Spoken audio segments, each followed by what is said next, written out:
en ce début de campagne le programme caché de Nicolas Sarkozy.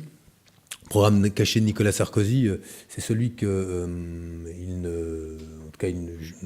met pas en avant lors de cette campagne et depuis le début de cette campagne, mais que nous avons débusqué. D'abord, il est frappant de constater que le candidat Sarkozy ne parle plus de l'augmentation de la TVA, qui figure bien pourtant au rang de ses priorités,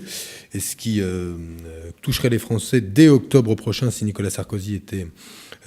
élu, c'est une augmentation de la TVA, donc une augmentation des prix. Mais dans le programme caché de Nicolas Sarkozy, il y a surtout la disparition programmée des places en crèche, et notamment dans les crèches collectives, puisque dès lors que le président de la République veut baisser les concours de l'État aux collectivités locales, il supprime les investissements qui sont les investissements de ces collectivités, notamment en faveur de la petite enfance, puisqu'il faut savoir aujourd'hui que ce sont les collectivités locales, les municipalités qui investissent en matière de crèches collectives, et comme d'autres collectivités, les départements investissent en matière de handicap, de RSA ou d'éducation pour la région. Et ce sont donc ces choix-là, ce choix de baisser les concours aux collectivités locales, se traduira directement, notamment par la disparition programmée de milliers de places en crèche. Ça fait partie du programme de Nicolas Sarkozy, ce programme caché qu'il essaye de cacher jusqu'au bout. Mais on peut aller au-delà. C'est aussi l'enterrement de la durée légale du travail, puisque les accords compétitivité-emploi amèneraient à ce que la durée du travail soit négociée entreprise par entreprise, branche par branche au mieux, et plus discutée ou en tout cas encadrée par la loi. Ce qui veut donc dire que d'une entreprise à une autre, on pourrait avoir une durée hebdomadaire de travail qui pourrait largement dépasser les 35, les 40 et les 40 heures, voire même aller au-delà. C'est donc aussi dans le programme de Nicolas Sarkozy que de remettre en cause la durée légale de travail et donc conduire à une augmentation du temps de travail réel des salariés. Mais ça ne s'arrête pas là, puisque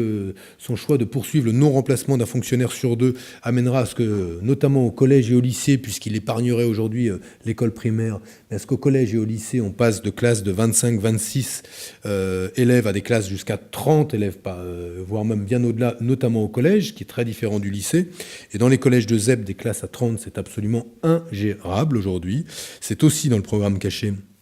de Nicolas Sarkozy, comme figure dans son programme, caché là encore, le principe d'une cotisation obligatoire à une assurance ou à une mutuelle pour financer la dépendance, une cotisation entre 21 et 30 euros, telle qu'elle avait été chiffrée par Madame Rousseau-Debord. Cette cotisation mensuelle à une assurance privée qui vise à financer la dépendance viendrait alourdir les dépenses des Français, surtout qu'elle ne permettrait pas de garantir une prise en charge de la perte d'autonomie et de la dépendance qui soit satisfaisante, puisqu'aujourd'hui, vous le savez sans doute, les places en maison de retraite se chiffrent entre 1 500 et 2 500 euros. Et ce n'est pas avec une cotisation à une assurance privée de 30 euros par mois qu'on parviendrait à faire face à cette dépense-là. C'est donc le fait qu'à côté de cette cotisation obligatoire, qui concernera des millions de Français si Nicolas Sarkozy est élu, il faudra épargner et avoir de belles économies si on veut demain ou voir ses parents pris en charge de manière satisfaisante dès lors qu'ils sont confrontés à la dépendance, ou soi-même dès lors qu'on peut être confronté à cette perte d'autonomie dès lors qu'on est de plus en plus âgé. Nous continuerons toute cette semaine à illustrer le programme caché de Nicolas Sarkozy, ce programme dont il ne veut absolument pas parler, mais qui touchera directement les classes populaires et les classes moyennes dès le lendemain de son élection. Je le dis, augmentation de la TVA, baisse des places en crèche, augmentation du nombre d'élèves par classe, cotisation obligatoire à une assurance privée et fin de la durée hebdomadaire de travail. Voilà 5 mesures qui sont dans le programme de Nicolas Sarkozy et dont il ne parle pas.